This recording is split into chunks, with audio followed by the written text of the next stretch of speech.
ಕತೆ ಕವಿತೆಗಳನ್ನು ಎಷ್ಟು ಬರ್ದಿನೋ ಅದು ಎರಡು ಪಟ್ಟು ಅವ್ರು ಕೊಟ್ಟಿರೋ ಮೆಮೊಗಳಿಗೆ ಉತ್ತರ ಕೊಟ್ಟಿರಿ ಸರ್.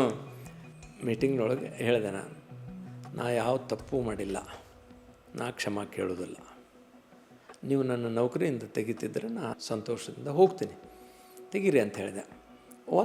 ಒಂದು ನನಗೆ ಏನಿತ್ತು ಅಂದರೆ, ನಾನು ಯಾವತ್ತೂ ಸೋಲು ಒಪ್ಕೋಬಾರ್ದು. ನಾವು ಎಲ್ಲಿ ಹೆಜ್ಜೆ ಇಟ್ಕೊತ ಹೋಗ್ತೀವಲ್ಲ, ಆ ಹೆಜ್ಜೆಯಲ್ಲಿ ನಾವು ಮತ್ತೆ ಹೆಜ್ಜೆ ಇಟ್ಟಿವಿ ಅಂತಂದ್ರೆ ಅಲ್ಲಿ ಒಂದು ತಗ್ಗು ಬೀಳ್ತದೆ. ನಾವು ಏನು ಮಾಡಬೇಕು ಅಂದ್ರೆ, ಮುಂದಿನವ್ರಿಗೆ ಅದನ್ನು ಬಿಟ್ಟು ಕೊಟ್ಟಿವಿ ಅಂತಂದ್ರೆ ಅಲ್ಲಿ ಮತ್ತೊಂದು ಹೆಜ್ಜೆ ಮೂಡ್ತದೆ.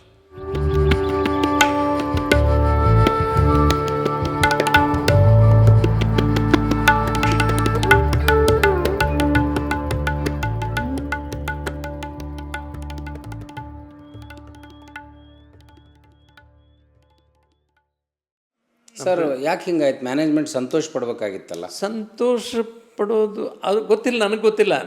ನನಗೆ ಅವ್ರ ಮೇಲೆ ದ್ವೇಷ ಇರಲಿಲ್ಲ. ಆದರೆ ಯಾಕೆ ಅವ್ರಿಗೆ ಹಂಗಾಯಿತು, ಆ ಬುದ್ಧಿ ಯಾಕೆ ಕೊಟ್ಟರು ಗೊತ್ತಿಲ್ಲ ನನಗೆ. ಅದಕ್ಕಾಗಿ ಅವರು ಈ ಪ್ರಿನ್ಸಿಪಲ್ರ ಸ್ಯಾಲ್ರಿನ ತಡೆ ಹಿಡಿದ್ರು. ಆವಾಗ ಇವರು ಮ್ಯಾನೇಜ್ಮೆಂಟ್ನವರು ಹೈಕೋರ್ಟಿಗೆ ಹೋಗಿ ಸ್ಟೇ ತಂದು 10 ವರ್ಷ ತನಕ ಈ ಗುದ್ದಾಟ ನಡೀತು ನಮ್ಮದು. ಇದು ಸುಮ್ಮನೆ ಮಾನಸಿಕ ಕಿರುಕುಳಲ್ಲ ಸರ್ ಒಬ್ಬರ ರೈಟ್ರಿಗೆ? ಆ ಮಾನಸಿಕ ಕಿರುಕುಳ ನಾನು ತಗೊಳ್ಳಿಲ್ಲ, ಮಾಡ್ಕೊಳ್ಳಿಲ್ಲ ನಾನು. ಸರ್, ನಮಗೆ ಅದು ಭಾಳ ವಿಚಿತ್ರ ಅನ್ನಿಸ್ತದೆ. ಈ ಥರ ಒತ್ತಡಗಳಿಗೆ ಬಂದರೆ BP ಆಗುತ್ತೆ, ಶುಗರ್ ಆಗುತ್ತೆ, ಪ್ರೆಷರ್ ಆಗುತ್ತೆ.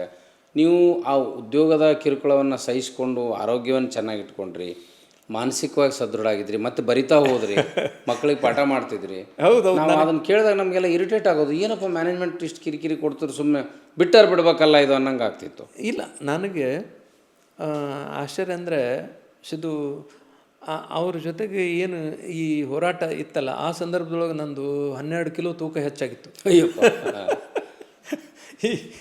ಇದು ನನಗೂ ಆಶ್ಚರ್ಯನೇ. ಯಾಕೆಂದ್ರೆ ನಾ ಏನು ಮಾಡ್ತಿದ್ದೆ ಅದನ್ನು ಅವತ್ತೇ ಮರೆತು ಬಿಡ್ತಿದ್ದೆ. ಮತ್ತು ನಿಮ್ಮ ನಮ್ಮ ಬರಹ ಅದೆಲ್ಲ ಶುರು ಮಾಡಿ? ನಾನು ರಾತ್ರಿ ಕೂತು ಬರಿತಿದ್ದೆ.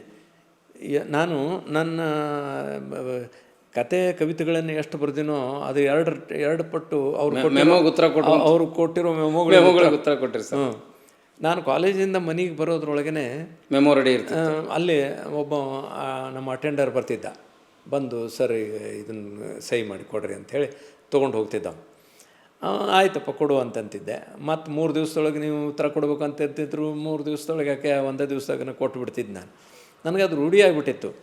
ಆಮೇಲೆ ಒಂದು ದಿವಸ ಪ್ರಿನ್ಸಿಪಲ್ಗೆ ಹೋಗಿ ಹೇಳಿದೆ, ಸುಮ್ಮನೆ ಯಾಕೆ ಅವನಿಗೆ ತೊಂದರೆ ಕೊಡ್ತೀರಿ ನಮ್ಮ ಅಟೆಂಡರ್ಗೆ, ನನಗೆ ಹೋಗೋದ್ನಾಗ ಏನು ಕೊಡೋದು ಅವೆಲ್ಲ ನನಗೆ ತೊಗೊಂಡೇ ಹೋಗ್ತೇನೆ ಅಂಥೇಳಿ ಹೀಗೆಲ್ಲ ಮಾಡಿ ಬಂದೆ. 10 ವರ್ಷದ ಗುದ್ದಾಟದ ನಂತರ ನನಗೇನು ಇವರು ಮುರ್ಕೊಂಡಿದ್ರಲ್ಲ ಎಲ್ಲವಷ್ಟು ಬಡ್ಡಿ ಸಹಿತ ಕೊಡಬೇಕಾಯ್ತು ವಾಪಸ್. ಅದು ನನ್ನ ಪರವಾಗಿ ಜಜ್ಮೆಂಟ್ ಬಂತು. ಬಟ್ ಇದೆಲ್ಲಾದರೂ ಹೊರತಾಗಿಯೂ ಕೂಡ ನಾನು ಆ ಊರಲ್ಲಿ ಬೆಳಿಬೇಕಾದ್ರೆ ನಮ್ಮ ಒಂದು ಮನೆ ಕಟ್ಟಿಸಿದ್ವಿ, ಅದಕ್ಕೆ ವಾತ್ಸಲ್ಯ ಅಂತ ಹೆಸರಿಟ್ಟಿವಿ.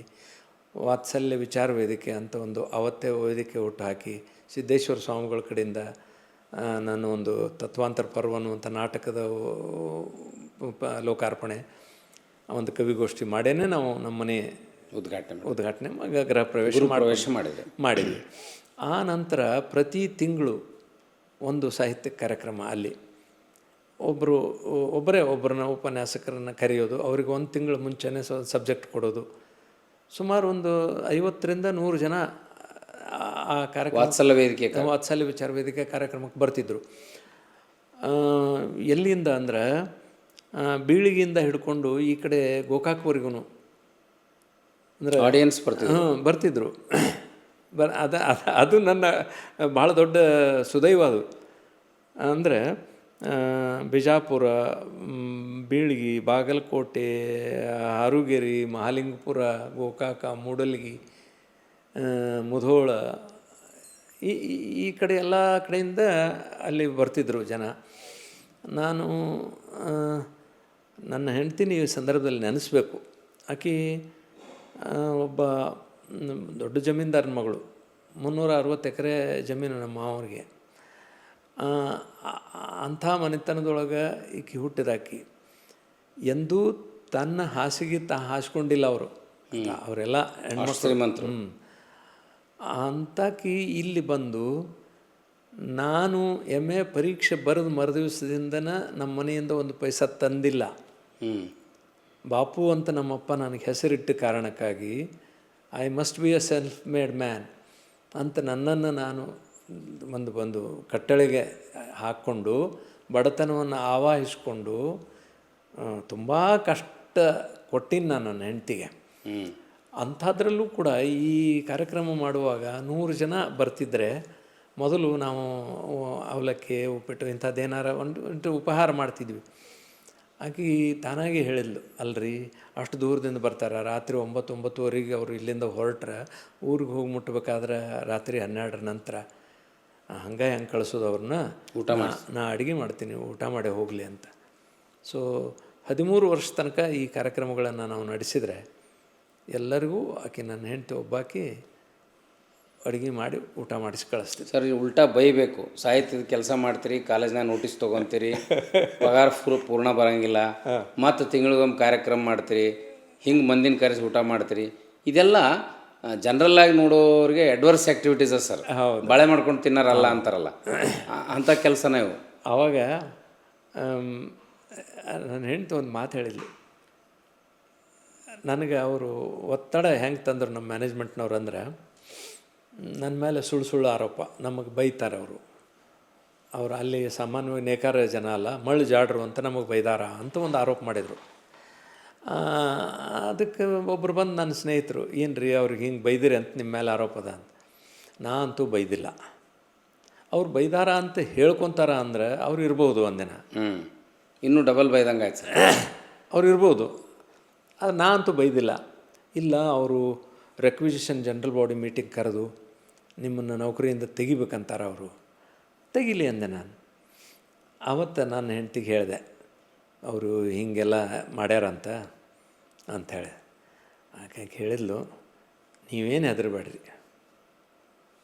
ತೆಗೀಲಿ ಹೋಗೋಣ, ನಾವು ದುಡ್ಕೊಂಡು ತಿನ್ನೋಕೇನು ನಮಗೇನು ತೊಂದರೆ ಇಲ್ಲಲ್ಲ ಅಂತ ನನಗೆ ಅವತ್ತಾಕಿ ಧೈರ್ಯ ಕೊಟ್ಟಿದ್ದರಿಂದ ಆ ಮೀಟಿಂಗ್ನೊಳಗೆ ನಾನು ಹೇಳಿದೆ. ಮೀಟಿಂಗ್ನೊಳಗೆ ಹೇಳಿದೆ ನಾ ಯಾವ ತಪ್ಪು ಮಾಡಿಲ್ಲ, ನಾ ಕ್ಷಮಾ ಕೇಳೋದಿಲ್ಲ, ನೀವು ನನ್ನ ನೌಕರಿಯಿಂದ ತೆಗಿತಿದ್ರೆ ನಾ ಸಂತೋಷದಿಂದ ಹೋಗ್ತೀನಿ, ತೆಗೀರಿ ಅಂತ ಹೇಳಿದೆ. ಆವಾಗ ನಮ್ಮ ಚೇರ್ಮನ್ನಿಗೆ ಎಷ್ಟು ಸಿಟ್ಟು ಬಂತು ಅಂದರೆ, ನಾನು ಅಷ್ಟೊತ್ತಿಗಾಗಲೇ ಕಷ್ಟಪಟ್ಟು ಸ್ವತಃ ದುಡಿದು, ನಾನು ನನ್ನ ಹೆಂಡತಿ ನನ್ನ ಮಕ್ಕಳು ಸ್ವಲ್ಪ ದೊಡ್ಡವರಾಗಿದ್ದರು ಅನ್ನೋ ಕಾರಣದಿಂದ ಎಲ್ಲರೂ ಕೂಡಿ ಕಲ್ಲು ಮಣ್ಣು ಇಟ್ಟಂಗಿ ಹೊತ್ತು ನಾವು ಒಂದು ಮನೆ ಕಟ್ಕೊಂಡಿದ್ವಿ. ಯಾಕಂದ್ರೆ ಬಾಡಿಗೆ ಮನೆಯಾಗಿದ್ದಾಗ ಬಿಡಿಸಿ ಕಳಿಸಿದ್ರು ನಮ್ಮನ್ನು. ರಾತ್ರಿ ಎಲ್ಲ ಮ್ಯಾಲಿನ ಶೀಟ್ ತಕ್ಕೊಂಡು ಹೋಗಿ ಇದನ್ನೆಲ್ಲ ಮಾಡಿ ಕಷ್ಟ ಕೊಟ್ಟಿದ್ರು ಅನ್ನೋದರಿಂದ ಇನ್ನು ನಮ್ಮನ್ನು ಯಾರು ಬಿಡಿಸ್ತಾರ ಅಂತ ನಾವು ಇಲ್ಲಿ ಬಂದಿದ್ವಿ. ಅವಾಗ ಆ ಪುಣ್ಯಾತ್ಮ ಏನು ಹೇಳ್ದ ಅಂದ್ರೆ, ಅವ ಮನೆ ಕಟ್ಟಿಸಿದ್ದನ್ನು ಮಾರಿ ಈ ಊರು ಬಿಟ್ಟು ಹೋಗುವಂಗೆ ಮಾಡಲಿಲ್ಲ ಅಂದ್ರೆ ನಾ ಭಿಕ್ಷಾ ಬೇಡ್ತೀನಿ ಅಂತ ಅಂದಿದ್ದ, ಸ್ವೇರ್ ಮಾಡಿದ. ನಾ ಅದೇ ಸಂದರ್ಭದೊಳಗೆ ಹೇಳಿದೆ, ಹಾಗಾದ್ರೆ ನಾ ಅದ್ರ ಮೇಲೆ ಮತ್ತೊಂದು ಕಟ್ಟಿಸ್ತೀನಿ, ಅದನ್ನು ಮಾರಿಸ್ಲಿ ಅಂತ. ಇಷ್ಟು ನಾ ಮಾತಾಡಿದ್ದಕ್ಕೆ ಅಲ್ಲಿಯ ಕೆಲವು ಜನರಿಗೆ ನನ್ನ ಮೇಲೆ ಎಷ್ಟು ಪ್ರೀತಿ ಬಂತು ಅಂದ್ರೆ, ನೀವು ಕಾಯ್ದೆ ಸಿರಿ ಅವ್ರಿಗೇನು ಮಾಡ್ತೀರಿ ಮಾಡಿರಿ, ಒಂದು ವೇಳೆ ಅವ್ರಿಗೆ ಏನಾರ ನೀವು ಬೈದ್ರೆ ಅಥವಾ ಕೈ ಹಚ್ಚಿದ್ರೆ ನಿಮಗದ ನಮಗದ ಅಂತೂ ಜನ ನಿಮಗೆ ಬೆಂಬಲ, ನನ್ನ ಪರವಾಗಿ ಬೆಂಬಲ ಕೊಟ್ಟರು. ಹಾಗಾಗಿ ನಾ ಯಾವುದನ್ನೂ ಹಚ್ಕೊಳ್ಳಿಲ್ಲ. ನನ್ನ ಓದು, ನನ್ನ ಬರಹ, ದಿನಾಲೂ ಪಾಠ ಮಾಡಬೇಕಾದ್ರೆ 4 ತಾಸು ಕನಿಷ್ಠ ನಾ ಓದ್ಕೊಂಡೇ ಹೋಗ್ತಿದ್ನಿ. ಯಾಕಂದರೆ ವಿದ್ಯಾರ್ಥಿಗಳಿಗೆ ನಾವು ಮೋಸ ಮಾಡಬಾರ್ದು. ಮತ್ತು ನನಗೆ ನಾ BA ಪಾಸ್ ಆದ ನಂತರ ಮಹಾರಾಷ್ಟ್ರದ PSI ಆಗುವಂಥ ಅವಕಾಶ ಬಂದರೂ ನಾ ಹೋಗಲಿಲ್ಲ. ಟೀಚರ್ ಆಗ ನನ್ನ ಜಾಯಮಾನಕ್ಕೆ ಅದು ಒಗ್ಗೋದಿಲ್ಲ ಅಂತಂದು ನಮ್ಮ ಅಪ್ಪನಿಗೆ ಹೇಳಿ ಅವ್ರ ಜೊತೆ ಜಗಳಾಡಿ ನಾ ಹೋಗಂಗಿಲ್ಲ. ಆದ್ರೆ ನಾ ಲೆಕ್ಚರರ್ ಆಗ್ತೀನಿ, ಇಲ್ಲ ಅಂದರೆ ನಿಮ್ಮಪ್ಪ ನಿಮಗೆ ಬಿಟ್ಟು ಹೋಗಿರೋ 100 ಎಕರೆ ಹೊಲ ಅದಾವ, ನಾ ಒಕ್ಕಲ್ತನ ಮಾಡ್ತೀನಿ. ಅಂದರೆ ಇಷ್ಟು ಆದರ್ಶವನ್ನು ಇಟ್ಕೊಂಡು ನಾನು ಬಾಪು ಅನ್ನುವಂಥ ಹೆಸರಿಟ್ಟುಕೊಂಡದ್ದಕ್ಕಾಗಿ ನನಗೆ ಈ ನಿಷ್ಠುರತೆ ಬಂತು, ಸ್ವಾಭಿಮಾನ. ಇದಕ್ಕಾಗಿ ನಾನು ಅಷ್ಟೆಲ್ಲ ಸಂಘರ್ಷಗಳನ್ನು ಎದುರಿಸಿಯೂ ಒಂದು ನನಗೆ ಏನಿತ್ತು ಅಂದರೆ, ನಾನು ಯಾವತ್ತೂ ಸೋಲು ಒಪ್ಕೋಬಾರ್ದು. ಸರ್ ಆ ಮ್ಯಾನೇಜ್ಮೆಂಟ್ ಅಷ್ಟು ಕಿರುಕುಳ ಕೊಟ್ಟು ಘಟನೆ ಇದೆಯಲ್ಲ, ನೀವು ಮಾನಸಿಕವಾಗಿ ಅಂತೂ ಕುಗ್ಲಿಲ್ಲ, ಮನೆಯಲ್ಲಿ ಅಕ್ಕವ್ರದ್ದು ಸಪೋರ್ಟ್ ಇತ್ತು, ಮಕ್ಕಳು ಶಿಕ್ಷಣವನ್ನು ಪಡಿತಾ ಇದ್ದರು. ಅದ್ರ ನಮಗೆಲ್ಲೋ ಒಂದು ಕಡೆ ಅದು ಭಾಳ ಭಯ ಮತ್ತು ಅಭದ್ರತೆಯನ್ನು ಸೃಷ್ಟಿ ಮಾಡಿರ್ತದಲ್ಲ ಸರ್. ಸುಮ್ಮನೆ ಅನಾವಶ್ಯಕ ಈ ಆಡಳಿತ ಮಂಡಳಿಗಳ ಈ ಥರದ ಕಿರುಕುಳ ಹೇಗೆ ನೀವು ಯಾಕೆ ಎದುರಿಸ್ಬೇಕಂತ ಹಠ ಯಾಕೆ ಮಾಡಿದ್ರಿ? ಬಾಪು ಅಂದ ಕೂಡಲೇ ಹೋರಾಟ ಮಾಡಬೇಕಾ?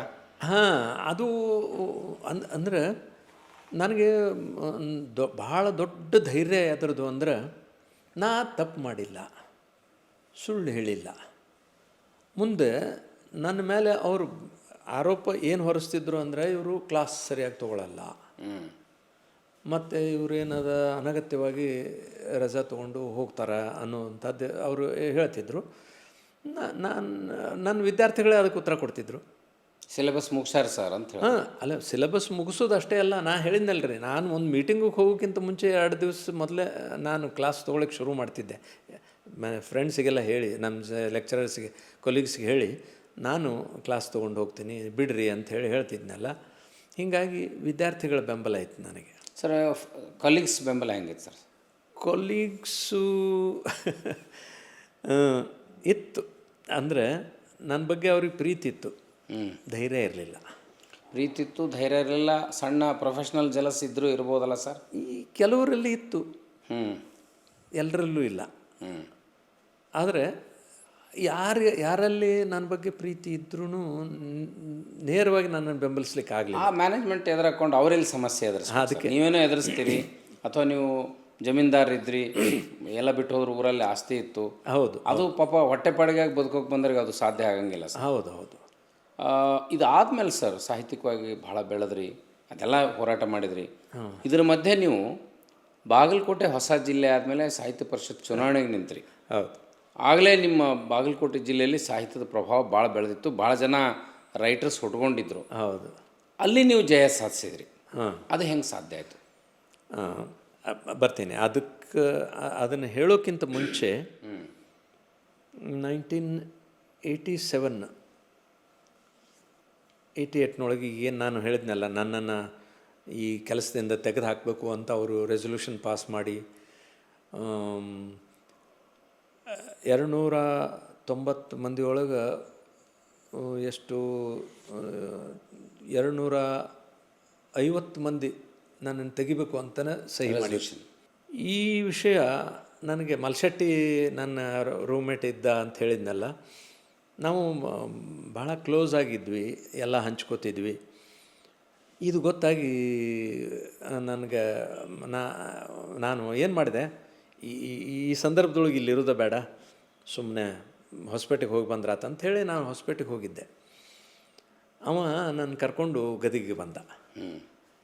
ಗದಿಗೆ ಬಂದ ಕೂಡಲೇ ಅಜ್ಜಾರ ಹತ್ರ ತಗೊಂಡ್ರೆ ಮಠ ಏನು ಇಬ್ಬರು ಸಾಹಿತಿಗಳು ಬಂದ್ರಿ ಒಮ್ಮೆಲೆ, ಒಬ್ಬರು ಹೊಸಪೇಟೆ ಒಬ್ಬರು ಬನ್ನಟ್ಟಿ, ಹೆಂಗೆ ಬಂದ್ರಿ ಏನು ಅಂದರು. ಆವಾಗ ಅವರು ಕೇಳಿದ ಕೂಡಲೇ ಇಲ್ರಿ, ಹಿಂಗೆ ಸ್ವಲ್ಪ ತೊಂದರೆ ಕೊಡಕತ್ತಾರ ಅವ್ರ ಮ್ಯಾನೇಜ್ಮೆಂಟ್ದವರು, ಅದಕ್ಕೆ ತಮ್ಮ ಕಡೆ ಬಂದ್ವಿ ಅಂತ ಅವ ಹೇಳ್ದ. ನಾನು ಮಾತಾಡಲಿಲ್ಲ, ವಿಷಯ ಏನು ಅಂತ ಗೊತ್ತಾಯ್ತಲ್ಲ ಅವ್ರಿಗೆ. ಅದಕ್ಕೆ ಅವಾಗ ಒಂದು ಮಾತು ಹೇಳಿದ್ರು ಅವರು, ಈ ಪ್ರೈವೇಟ್ ಮ್ಯಾನೇಜ್ಮೆಂಟ್ ಅಂದ್ರೆ ಕರಿ ನಾಗರಿದ್ದಂಗೆ, ಇವು ಕಂಗ್ರ ಇಡ್ತಾವ, ಹೊಂದ್ಕೊಂಡು ಹೋಗ್ಬೇಕ್ರಿ ನೀವು ಅಂತ ನನಗೆ ಹೇಳಿದರು. ಬುದ್ಧಿ ನಾ ಏನೂ ಮಾಡೇ ಇಲ್ಲ, ನಾ ಹೊಂದ್ಕೊಂಡು ಹೋಗುವಂಥ ಪ್ರಸಂಗನೇ ಇಲ್ಲ. ಆದರೆ ಅವ್ರು ಯಾಕೋ ನನ್ನ ಮೇಲೆ ಅವ್ರಿಗೆ ಗೊತ್ತಿಲ್ಲ, ಒಂಥರ ಇರ್ಸು ಮುರ್ಸು ಅವ್ರಿಗೆ ಅದನೋ ಏನೋ ಅಂತ ಅಂದೆ ನಾನು. ಆಯಿತು ಅಂತಂದು ಅವರು ನಮ್ಮ ತಮ್ಮಣ್ಣಪ್ಪ ಚಿಕ್ಕೋಡಿ ಅಂತಂದರೆ ಹಳಕಟ್ಟಿಯವರ ಮಾವ, ಅವರು ಸ್ಥಾಪಿಸಿದಂಥ ಸಂಸ್ಥೆ ಇದು. ಆ ತಮ್ಮಣ್ಣಪ್ಪ ಚಿಕ್ಕೋಡಿಯವರು ಕನ್ನಡಕ್ಕಾಗಿ ಭಾಳ ದೊಡ್ಡ ಕೆಲಸ ಮಾಡಿದವರು, ಮತ್ತು ಅವರು ಸಂಸ್ಥಾಪಕರಿರೋದ್ರಿಂದ ಅವ್ರ ಹೆಸರು ನಿಮ್ಮ ಕಾಲೇಜಿಗೆ ಯಾಕೆ ಇಡಬಾರ್ದು ಅಂತ ಅಜ್ಜವರು ನಮ್ಮಲ್ಲಿ ಒಂದು ಕಾರ್ಯಕ್ರಮಕ್ಕೆ ಬಂದಾಗ ಹಳಕಟ್ಟಿಯವರ ಮತ್ತು ತಮ್ಮಣ್ಣಪ್ಪ ಚಿಕ್ಕೋಡಿಯವರ ಮೂರ್ತಿ ಪ್ರತಿಷ್ಠಾಪನೆಗೆ ಅವರು ಸಾನ್ನಿಧ್ಯ ವಹಿಸಿ ಅವತ್ತು ಅದ ಮೂರ್ತಿ ಪ್ರತಿಷ್ಠಾಪನೆ ಮಾಡಿ ಹೋಗಿದ್ದರು. ಆ ಸಂದರ್ಭದೊಳಗೆ ಈ ಕಾಲೇಜಿಗೆ ತಮ್ಮಣ್ಣಪ್ಪ ಅವ್ರ ಹೆಸರು ಇಡಬೇಕು ಅಂಥೇಳಿ ಹೇಳಿದ್ದಕ್ಕನ ಅವರು ಭಾಷಣದ ಪ್ರೇರಣೆಯಿಂದ ಆವಾಗಿನ ಕಾಲಕ್ಕೆ 1.5 ಲಕ್ಷ ರೂಪಾಯಿ ಜನ ದೇಣಿಗೆ ಕೊಟ್ಟರು. ಅಂದರೆ ನಾನು ಇಷ್ಟೆಲ್ಲ ಅಂದರೆ ಅವರಿಗೆ ಪ್ರೇರಣೆ ಕೊಟ್ಟು ಬಂದೀನಿ, ನನ್ನ ಮಾತು ತಳ್ಳಿ ಹಾಕೋಕ್ಕಿಲ್ಲ ಅಂತಂದು ಅವರು ನಮ್ಮ ಕಾಲೇಜಿನ ಚೇರ್ಮನ್ರಿಗೆ ಒಂದು ಫೋನ್ ಹಚ್ಚಿದರು ನನ್ನ ಎದುರಿಗೇನೆ. ಅವಾಗ ಲ್ಯಾಂಡ್ ಫೋನ್ ಇದ್ವಲ್ಲ, ಲ್ಯಾಂಡ್ ಫೋನಿಗೆ ಹಚ್ಚಿದಾಗ ಯಾರೋ ಒಬ್ಬರು ಅಲೋ ಯಾರ್ರೀ ಅಂತ ಕೇಳಿರ್ಬೇಕು. ಇವರು ಸಾವ್ಕಾರ ಅದಾರೇನಪ್ಪ ಅಂತ ಕೇಳಿದರು. ಅದಾರ್ರೀ ಅಂದವ.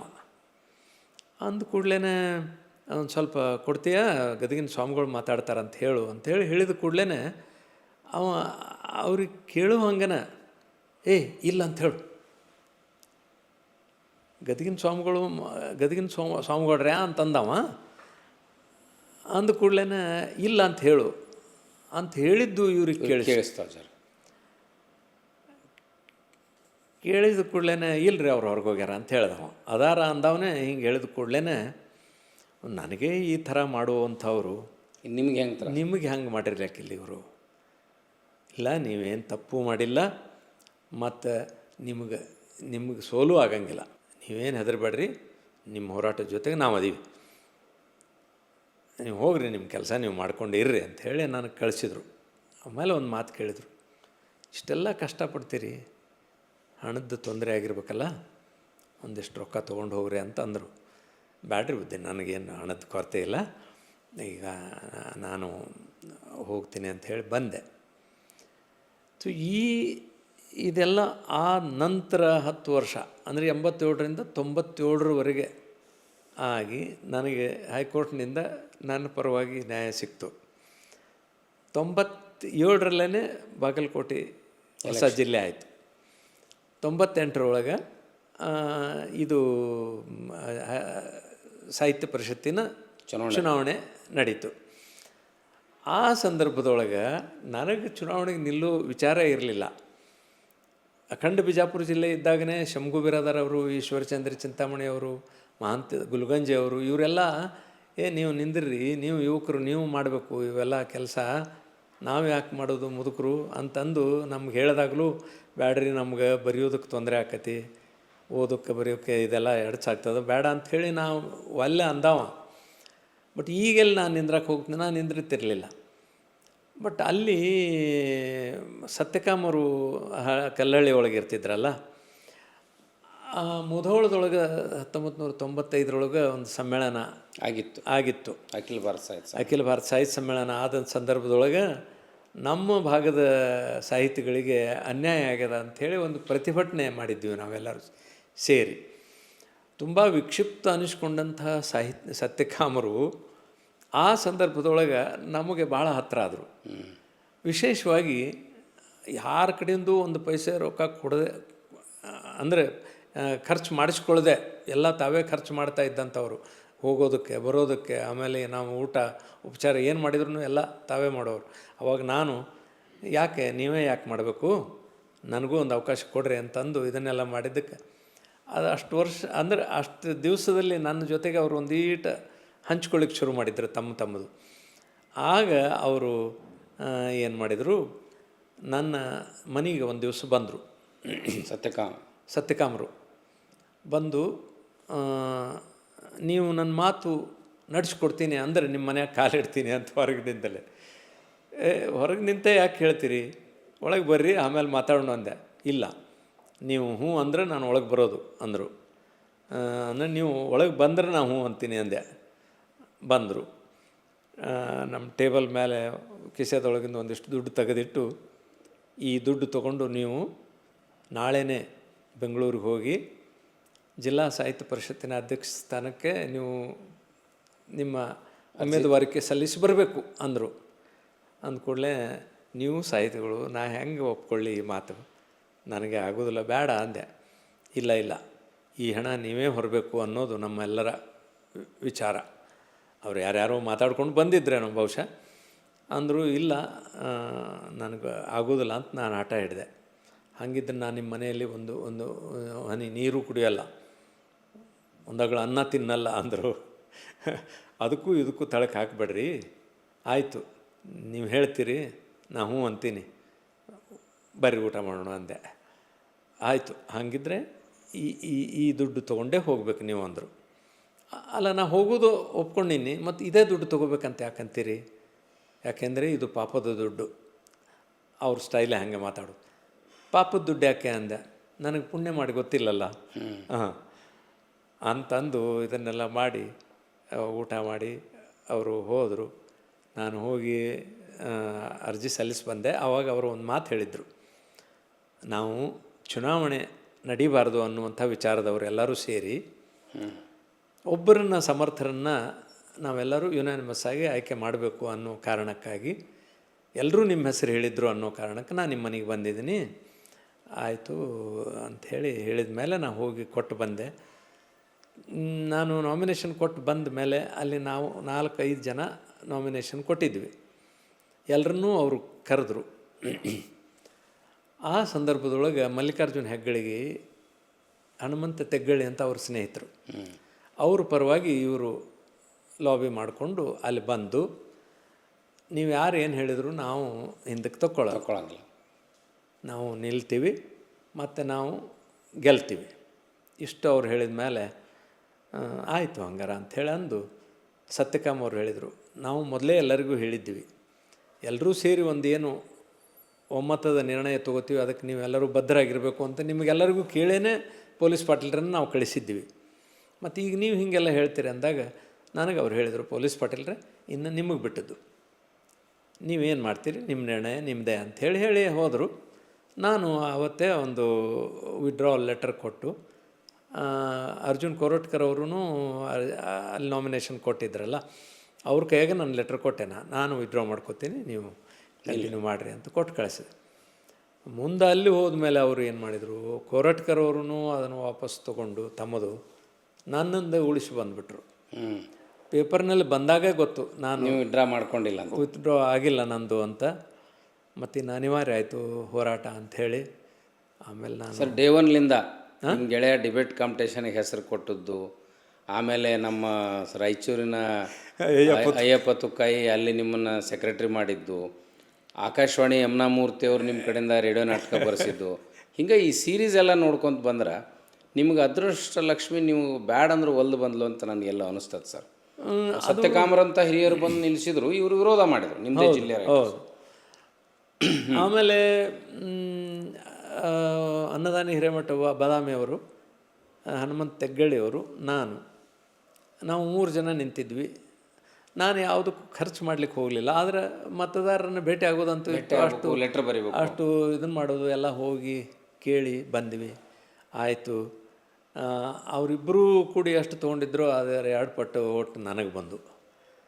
ಅದು ಬಹುಶಃ ಜನ ನಾವು ಮಾಡಿದ ಕೆಲಸವನ್ನು ಗುರುತಿಸಿ ನಮ್ಮನ್ನು ಆಯ್ಕೆ ಮಾಡಿದರು ಅಂತ ಗೊತ್ತಿತ್ತು.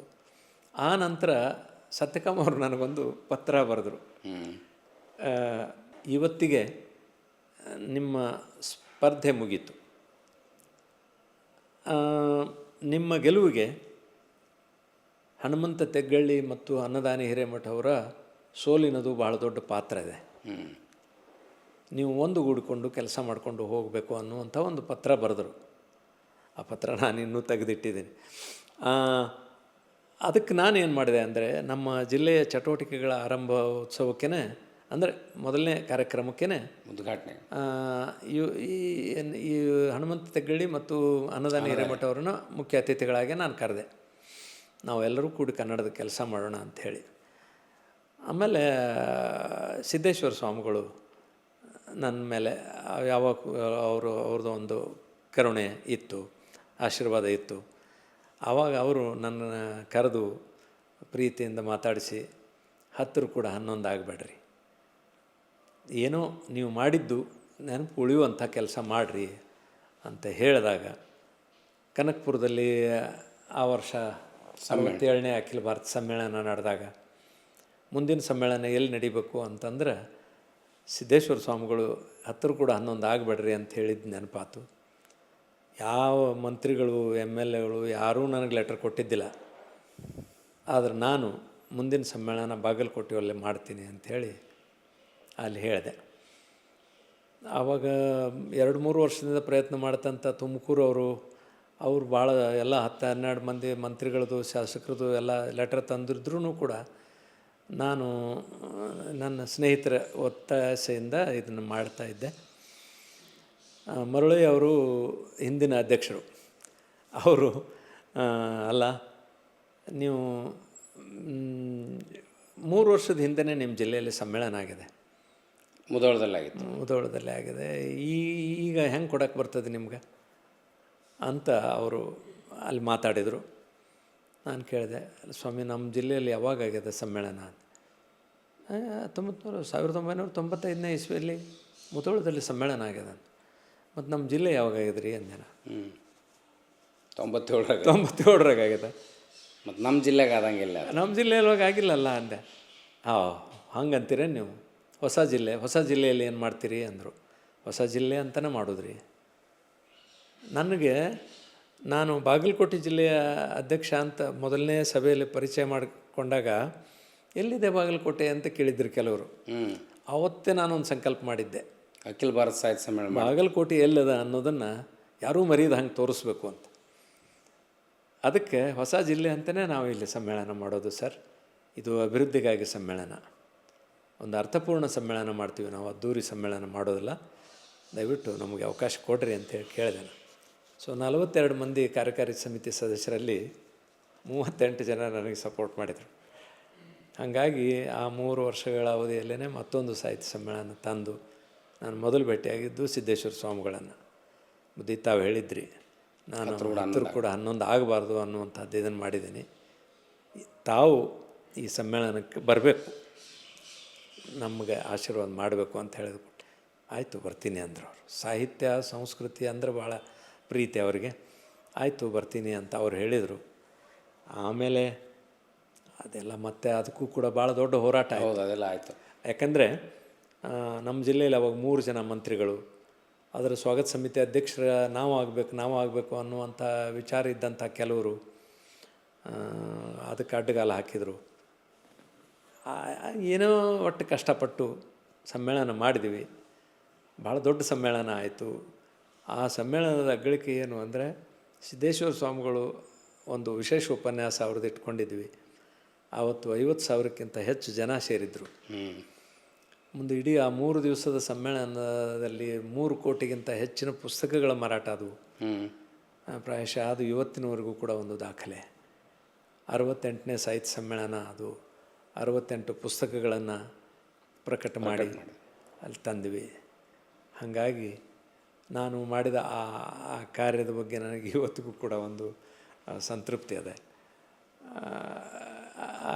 ದೊಡ್ಡ ರಿಮಾರ್ಕೆಬಲ್ ಸಮ್ಮೇಳನ. ಬರೀ ನೀವು ಜಿಲ್ಲೆ ಆಯ್ಕೆ ಆಗಲಿಲ್ಲ, ಅಷ್ಟು ಆಂತರಿಕ ವಿರೋಧ, ಮಂತ್ರಿಗಳ ಆಂತರಿಕ ವಿರೋಧ, ಸ್ನೇಹಿತರ ಆಂತರಿಕ ವಿರೋಧದಲ್ಲಿ ಅಖಿಲ ಭಾರತ ಸಾಹಿತ್ಯ ಸಮ್ಮೇಳನ ಭಾಳ ಯಶಸ್ವಿಯಾಗಿ ಆಯಿತು. ಒಂದು ಪೀರಿಯಡ್ ಬಿಟ್ಟರೆ ಮುಂದೆ ನೀವು ಚುನಾವಣೆಗೆ ನಿಲ್ಲಿಲ್ಲ. ನಾನು ನಿಲ್ಲಿಲ್ಲ. 2ನೇ ಸಲಕ್ಕೆ ಬಿಟ್ರಿ. ಯಾಕಂದ್ರೆ ನೀವು ದೊಡ್ಡ ಸಾಧಿಸಿಬಿಟ್ರಿ ಅಖಿಲ ಭಾರತ ಸಮ್ಮೇಳನವನ್ನು ಮಾಡಿ. ಅಲ್ಲ, ನನಗೆ ಅಧಿಕಾರ ಹಿಡಿಯೋದಕ್ಕಿಂತ ಬಿಡೋದ್ರೊಳಗೆ ಹೆಚ್ಚು ಖುಷಿ ಅದ. ಕಾರಣ ಏನು ಅಂತಂದರೆ, ನಾವು ಎಲ್ಲಿ ಹೆಜ್ಜೆ ಇಟ್ಕೊತ ಹೋಗ್ತೀವಲ್ಲ, ಆ ಹೆಜ್ಜೆಯಲ್ಲಿ ನಾವು ಮತ್ತೆ ಹೆಜ್ಜೆ ಇಟ್ಟಿವಿ ಅಂತಂದ್ರೆ ಅಲ್ಲಿ ಒಂದು ತಗ್ಗು ಬೀಳ್ತದೆ. ನಾವು ಏನು ಮಾಡಬೇಕು ಅಂದ್ರೆ, ಮುಂದಿನವ್ರಿಗೆ ಅದನ್ನು ಬಿಟ್ಟು ಕೊಟ್ಟಿವಿ ಅಂತಂದ್ರೆ ಅಲ್ಲಿ ಮತ್ತೊಂದು ಹೆಜ್ಜೆ ಮೂಡ್ತದೆ. ಅವಕಾಶ ಕೊಡಬೇಕು ಅನ್ನೋದಕ್ಕೆ ನಾನು ಇದನ್ನು ಮಾಡಿದೆ. ಮತ್ತು ನಾನು ಹಾಗೆ ಬಿಟ್ಟೆ ಅಂತನೋ ಏನೋ ಗೊತ್ತಿಲ್ಲ. ಮುಂದೆ ಪುನರೂರವರು ಆಗಿ ಬಂದ ಮೇಲೆ ಸಂಘ ಸಂಸ್ಥೆಗಳ ಪ್ರತಿನಿಧಿಯಾಗಿ ಮತ್ತೆ ನನ್ನನ್ನು ಅವರು ಕಾರ್ಯಕಾರಿ ಸಮಿತಿಗೆ ತೊಗೊಂಡ್ರು. ನಾನು ಒಲ್ಲೆ ಅಂದರೂ ಕೂಡ ಬಿಡಲಿಲ್ಲ ಅವರು ನನ್ನನ್ನು.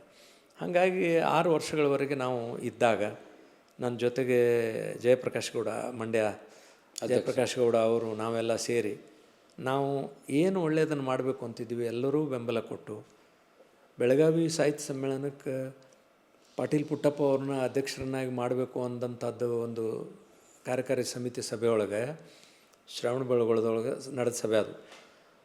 ಎಲ್ಲ ಜಿಲ್ಲಾ ಅಧ್ಯಕ್ಷರುಗಳು 2 ಕರ್ನಾಟಕ ಆಗಲಿ ಅಂತಾರೆ. ಪಾಟೀಲ್ ಪುಟ್ಟಪ್ಪ ಅವ್ರು ಹೆಂಗೆ ಆಗ್ಲಿಕ್ಕೆ ಸಾಧ್ಯ, ಅವ್ರನ್ನ ಮಾಡಬಾರ್ದು ಅಂತ ಎಲ್ಲರದ್ದು ವಿರೋಧ ಇತ್ತು.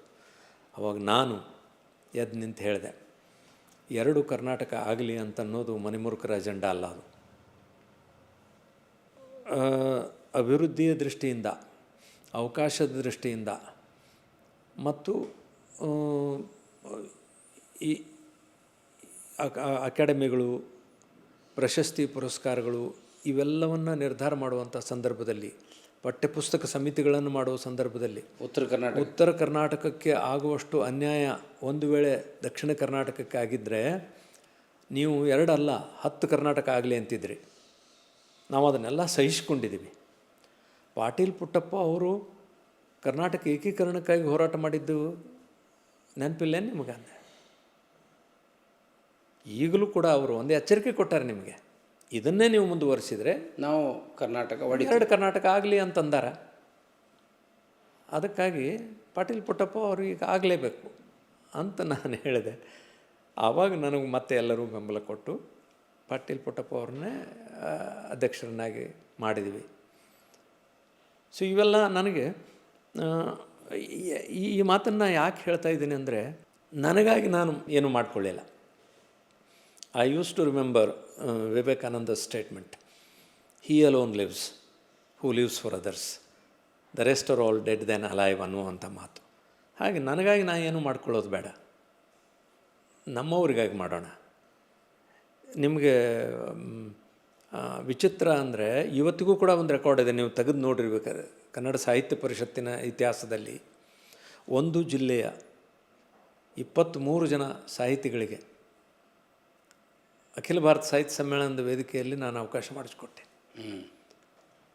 ಅದು ಹೆಂಗೆ ರೀ, ಇಷ್ಟೆಲ್ಲ ಜನರಿಗೆ ಹೆಂಗೆ ಕೊಡೋದು ನಾವು? ಒಂದು ಜಿಲ್ಲೆಗೆ 2-3 ಜನರಿಗೆ ಆದರೆ ಭಾಳ ಆಯಿತು, ಇಷ್ಟು ಜನ ಹೆಂಗೆ ಅಂತಂದಾಗ ಅವ್ರನ್ನ ಹೇಳಿದೆ ನಾನು ಅಯೋಗ್ಯರಿಗೆ ಅವಕಾಶ ಮಾಡಿಕೊಡ್ತಾ ಇಲ್ಲ, ಅವಕಾಶ ವಂಚಿತರು ಇವರೆಲ್ಲ. ಯೋಗ್ಯತೆ ಇದ್ದು ಅವಕಾಶ ವಂಚಿತರು ಅದಾರ ಅಂದರೆ, ನಮ್ಮ ಜಿಲ್ಲೆಯಲ್ಲಿ ಈ ಸಮ್ಮೇಳನ ನಡೀತಾ ಇದ್ದಂಥ ಸಂದರ್ಭದೊಳಗೆ ನೀವು ಕೊಡಲಿಲ್ಲ ಅಂದರೆ ಇನ್ನೆಲ್ಲಿ ಕೊಡ್ತೀರಿ?